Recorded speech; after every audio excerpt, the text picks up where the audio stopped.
Hi అండి, welcome back to my ఈరోజు వచ్చేసి పన్నీర్ బిర్యానీ చేశారు. చాలా బాగా వచ్చింది. పన్నీర్ దమ్ బిర్యానీ అనమాట. ముందుగా కళాయిలో నెయ్యి అయితే వేసుకొని పన్నీర్ ముక్కలు కట్ చేసుకొని వేయించుకొని పక్కన పెట్టేసుకొని, ఇక్కడ వచ్చేసి రైస్ కడిగి నానబెట్టేసుకొని అందులో అల్లం వెల్లుల్లి పేస్ట్, కొత్తిమీర, పుదీనా, ఓల్ గరం మసాలా కూడా వేసేసుకొని అన్నం 70% ఉడికించుకున్నాను.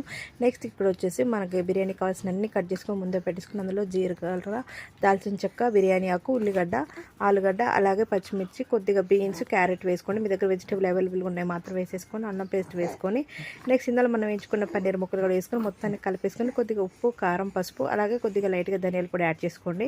ఎక్కువ స్పైసీనెస్ కావాలనుకుంటే ఇంకొద్దిగా వేరే గరం మసాలా వేసుకోవచ్చు.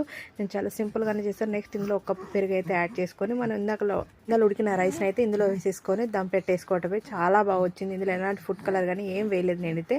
ఇలా దమ్ వేసిన తర్వాత ఒక 10 నిమిషాలు ఉడికించుకుంటే సరిపోతుందండి. మీడియం ఫ్లేమ్లోనే చాలా బాగా వచ్చింది. మీ ఫుల్ వీడియో కావాలంటే తప్పకుండా నేను షేర్ చేస్తాను. నా వీడియో నచ్చినట్లయితే like and share, subscribe to my channel.